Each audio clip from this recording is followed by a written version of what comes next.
ചരിത്രത്തിൽ ആദ്യമായിട്ട് ഏതെങ്കിലും ഒരു സംസ്ഥാനത്ത് ഒരു PSCയെ പിരിച്ചുവിടാൻ പോകുന്ന, ചെയർമാനെ വീട്ടിൽ പറഞ്ഞു വിടാൻ പോകുന്ന ഒരു സാഹചര്യം ഏതെങ്കിലും ഒരു സംസ്ഥാനത്ത് സംജാതമാകാൻ പോവുകയാണെന്നുണ്ടെങ്കിൽ അത് കേരളത്തിലാണ്.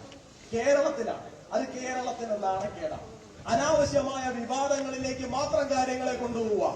മുസ്ലിം ലീഗിന് കീഴ്പ്പെട്ട് മാത്രം ഭരിക്കുക. എന്താ മുസ്ലിം ലീഗ് നിങ്ങളോട് ഇനി നിയമനവും നടത്താൻ പാടില്ല എന്ന് പറഞ്ഞിട്ടുണ്ടോ എന്ന് എനിക്കറിയില്ല. ഇനി പാണക്കാട് തറവാട്ടിൽ നിന്ന് പറഞ്ഞാൽ മാത്രമേ TD സതീശൻ ഇവിടെ നിയമനം നടത്തൂ എന്നുള്ള കാര്യത്തെ കുറിച്ചിട്ട് നമുക്കറിയില്ല. കാരണം പാണക്കാട് തറവാട്ടിൽ നിന്ന് പറഞ്ഞിട്ടുണ്ട് ഇവിടെ വന്നേ മാത്രം മുഴുവനായി പാടരുത്. അതുകൊണ്ട് TD സതീശൻ ഇവിടെ പാടില്ല. ബാക്കി എല്ലാ സംസ്ഥാനങ്ങളിലും, കോൺഗ്രസ് ഭരിക്കുന്ന സംസ്ഥാനങ്ങളില് അവരവരുടെ മുഖ്യമന്ത്രിമാരെ അഭിമാനത്തോടുകൂടി, DK ശിവകുമാറൊക്കെ വലിയ അഭിമാനത്തോടുകൂടി നെഞ്ചു പിരിച്ചു നിന്ന് വന്ദേമാതരം പൂർണ്ണമായി പാടുന്ന സമയത്ത് ഇവിടെ മാത്രം ഹലാലാക്കി മാറ്റിയ വന്ദേമാതരം പാടാൻ വേണ്ടിയിട്ട് VD സതീശൻ തയ്യാറാവുന്നുണ്ടെങ്കിൽ അത് മുസ്ലിം ലീഗിനെ ഭയന്നിട്ടാണ്. പാണക്കാട് തറവാടിൽ നിന്നുള്ള ആജ്ഞ അങ്ങനെ ആയതുകൊണ്ട് മാത്രം ഓച്ഛാനിച്ച് നിന്ന് അനുസരിക്കുന്നതാണ്. ഇനി പാണക്കാട് തറവാട്ടിൽ നിന്ന് പറഞ്ഞാലേ VD സതീശൻ ഇവിടെ നിയമനം നടത്തുള്ളൂ എന്നുണ്ടെങ്കിൽ ഞങ്ങൾ പാണക്കാട് തറവാട്ടിലേക്ക് മാർച്ച് നടത്താം. ഞങ്ങൾക്ക് ഭയമൊന്നുമില്ല, ഞങ്ങൾക്ക് മടിയുമില്ല പാണക്കാട് തറവാട്ടിലേക്ക് മാർച്ച് നടത്താൻ വേണ്ടിയിട്ട്. ഞങ്ങൾ ആരും എന്തായാലും അവിടെ ഓച്ചാനിച്ച് നിന്നുമല്ല ജീവിക്കുന്നത്.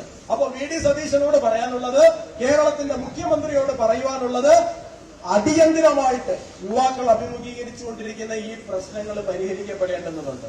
തൂഫാൻ എന്നും പൂക്കി എന്നും ഒക്കെ പറഞ്ഞ് ഓരോ PR പേരും ഇട്ടിട്ട് PR പണിയെടുത്ത് പോസ്റ്റർ ഒട്ടിച്ച് നടക്കുന്നതല്ലാതെ കേരളത്തിലെ ലഹരി മാഫിയയുമായി ബന്ധപ്പെട്ട വിഷയങ്ങളിൽ ഉൾപ്പെടെ, PSC നിയമനങ്ങളിൽ ഉൾപ്പെടെ, മറ്റു വിഷയങ്ങളിൽ ഉൾപ്പെടെ, യുവാക്കൾ നേരിടുന്ന മറ്റു വിഷയങ്ങളിൽ ഉൾപ്പെടെ ഒരു തരത്തിലുള്ള പരിഹാരങ്ങളും ഈ കഴിഞ്ഞ 100 ദിവസമായിട്ട് എന്തെങ്കിലും ഒരു സ്റ്റെപ്പ് വെക്കുന്നത് നമ്മൾ കാണുന്നില്ല. ഇതിനിയും ഇങ്ങനെ തുടർന്നു പോകാനാണ് ഉദ്ദേശിക്കുന്നതെങ്കിൽ നിങ്ങളുമായി സഹകരിച്ചുകൊണ്ടിരിക്കുന്ന ഇടതുപക്ഷം എന്ന് പറയുന്ന പ്രതിപക്ഷം പോലെ ആയിരിക്കില്ല. ഈ സമരം ഒരു സൂചന മാത്രമാണ്. ഈ സൂചന കണ്ട് പഠിച്ചില്ല എന്നുണ്ടെങ്കിൽ VD സതീശ നിങ്ങൾ ഇനി വീട്ടിൽ കയറില്ല എന്നുള്ള കാര്യം ഭാരതീയ ജനതാ യുവമോർച്ചയ്ക്ക് വേണ്ടിയിട്ട് ഞാൻ ഒപ്പം ഈ സമരം ഔപചാരികമായി ഉദ്ഘാടനം ചെയ്യാണ്.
നാണമില്ലേ നിങ്ങൾക്ക്